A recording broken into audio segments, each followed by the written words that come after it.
Hey everyone, it's Ben Hardy here, and in today's video I'll be reviewing the new Chevy Silverado EV. This one has the RST package. This is quite possibly the future of pickup trucks. Before we get into this video, I want to give a huge shout out and thank you to the Doug Smith Chevy here in Spanish Fork, Utah for giving me some time with this Silverado. This particular one is available for sale for the time being, so if you're interested, link to their website in the description down below. Link to my car buying guide as well. Let's get into it.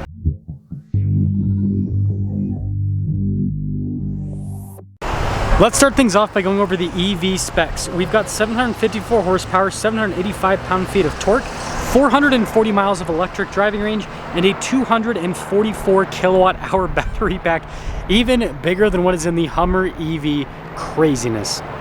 Now, before we go over the front storage space, I do want to mention, if you want to see more videos just like this, then I recommend you subscribe because I post content every single day. And unlike the Lightning, it actually opens up the first time I press the button.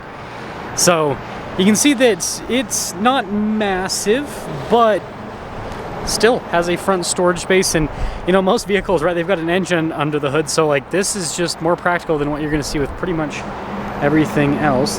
And when you're all done, you can actually just press the key fob again, and then it'll lower it. Well, you have to hold it down, I forgot. So now we got to do this funny sequence where I press it multiple times and then hold it down, and then now it'll fully lock. But anyways, we've got this crazy design on the front end. You can see the light bar, sequential turn signals. You actually have the actual lights down below. You notice a lot of carryover from the Hummer EV because this is ultimately built on the same platform. But what's definitely not in the Hummer EV is this tire and wheel setup, 275 by 50 by 24. It's basically a factory donk, which I think is absolutely hilarious. You can see it's body painted there. You've got the side step Silverado with the E there in the center to signify it's an EV. And then when you look at the full side profile, yep, it looks like the old Avalanche, which I don't think is a bad thing. It's kind of a cool look. And this leads us to the key fob. We've got our lock and unlock function, remote start. We've got the drop down for the tailgate and then the opening for the front. She pressed that a couple times and pop her open. Now taking a look at the bed area.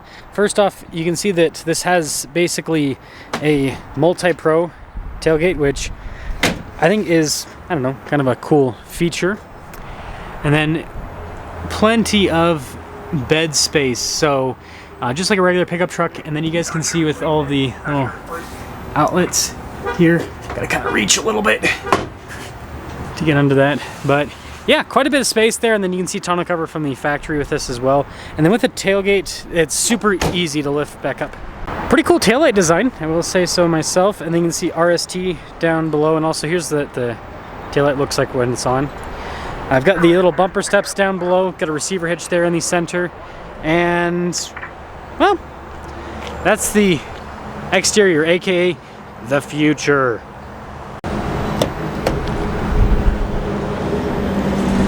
Now taking a look at the door panel here in the back, you can see soft touch all over, and then that's cool with the red and blue stitching.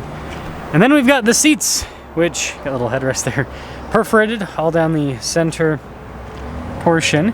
And getting in, you got the side step to help out, but I'm tall enough just to step up. Legroom's great, got a little storage pocket here, got some cup holders, heated seats. You've got the little trim on the vents there, and then headroom's good. Now the part you've all been waiting for. So pull this strap, and that'll pull the seat forward. Now the next part, you have to use two hands. You basically pull this strap and then pull the seat back forward. Okay, now that that is down, you can see this little button right here. You just press that, and then you've got the bed that is now inside of the truck. This is very, very interesting. And notice that it's 60-40 split just like the seat, so I can do that other side.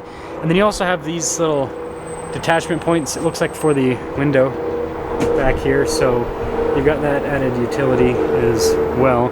But yeah, we've got this whole setup, which is the future.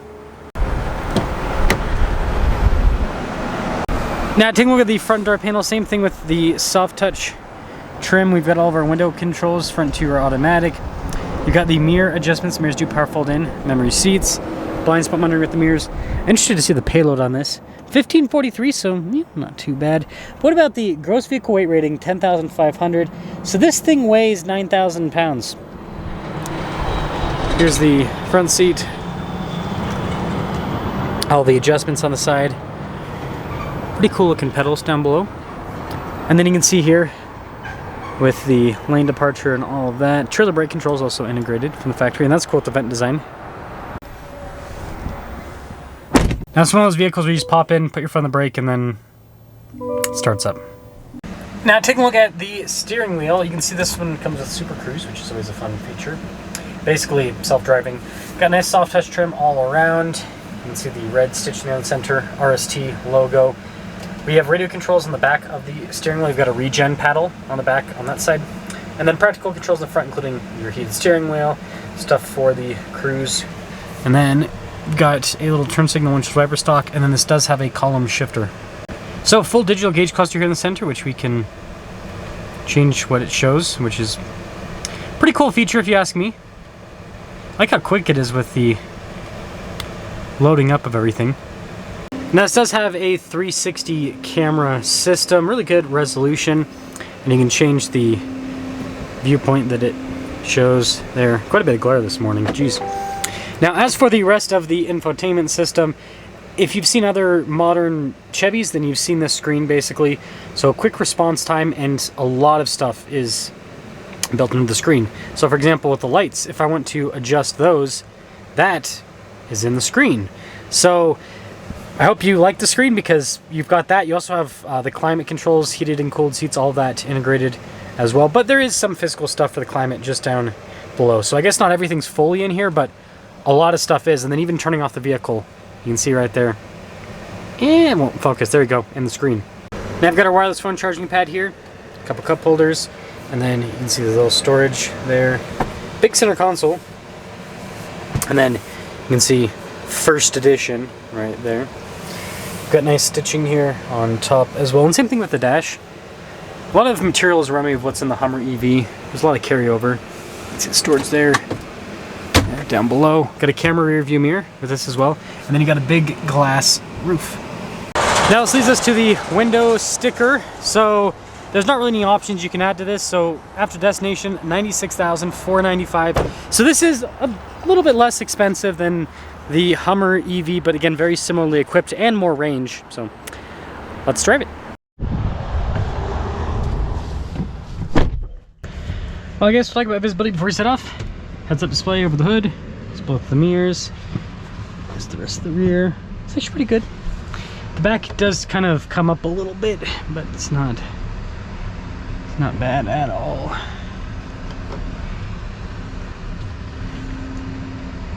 It makes a weird, all EVs make a sound when you're in reverse and stuff, and stuff, it makes a weird sound.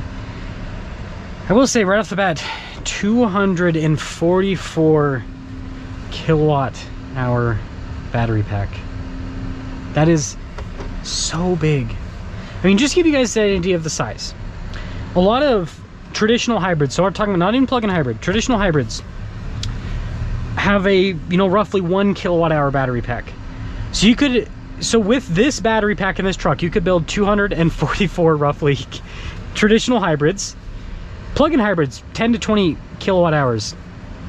So you could build 10 to 20 traditional hybrids. Or not traditional, plug-in hybrids, sorry. Brain fart at the end there. But you guys get the point.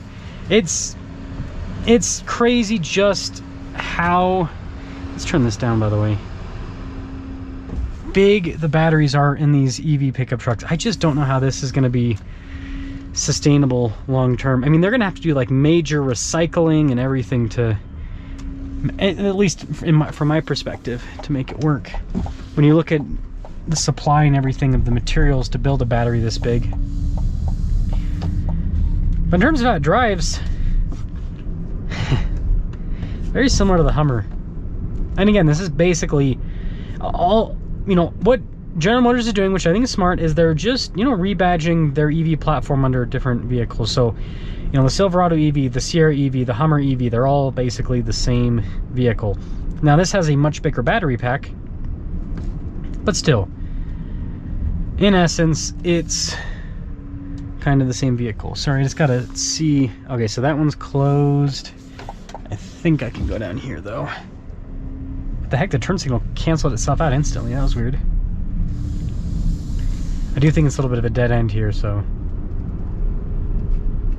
But we'll use it for the review. Oh no, it curves. I haven't been down this road in a minute, so I can't remember everything. But yeah, it drives well. I mean, it's, you know, like most EVs, you got instant power, instant torque. It's smooth. It's pretty quiet. It's just, yeah, it's a nice setup. I think we got a few little bumps here. Yeah, I got the train tracks over here too. Bump, bump. Not bad. Didn't handle it as well as I thought it would. Okay, well, I'm turned around. I've got the regen system set to 1 pedal. So now as I let go, it'll automatically brake. I guess we'll give these train tracks another chance. Yeah, it's just kind of, it's not horrible, but it's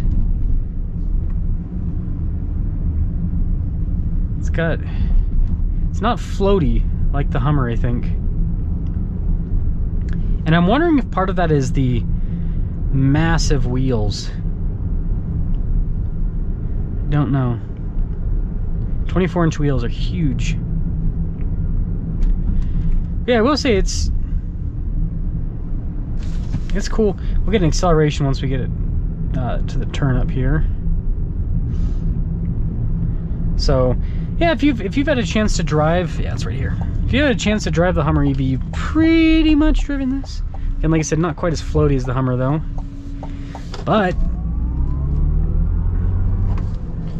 it's solid. I am at 20% stated charge though, so I'm not going to get all of the juice. And actually, let me just pull off to the side here for a second. Drive mode setup is very interesting to say the least, but make sure no one's behind us. Okay, we're good. Oh yeah, that helps out quite a bit. Ooh. Okay, yeah, it's a lot quicker once you put it into the boosty sport mode. That's what we'll call it. So overall, the Silverado EV, cool truck. Definitely a cool truck. So let me know your thoughts on this. But you know, this is the answer for EV trucks at the moment. Is if you want to have range, if you want to have the ability to tow with it, right, you're gonna have to do a massive battery pack, which increases the price. And I do not want to know how much this battery pack costs to replace. I imagine it is the price of another car. So let me know what you guys think about the Silverado EV with this RST package. But it's I mean, it's more affordable than the Hummer technically, so I guess it's kind of like if you want EV Hummer driving in a way, but you don't want to pay over $100,000, you want to be just under. That's what this does. And this is considered a heavy-duty vehicle. It doesn't have a range rating because of the weight and everything, so you got that going for it too, which is interesting.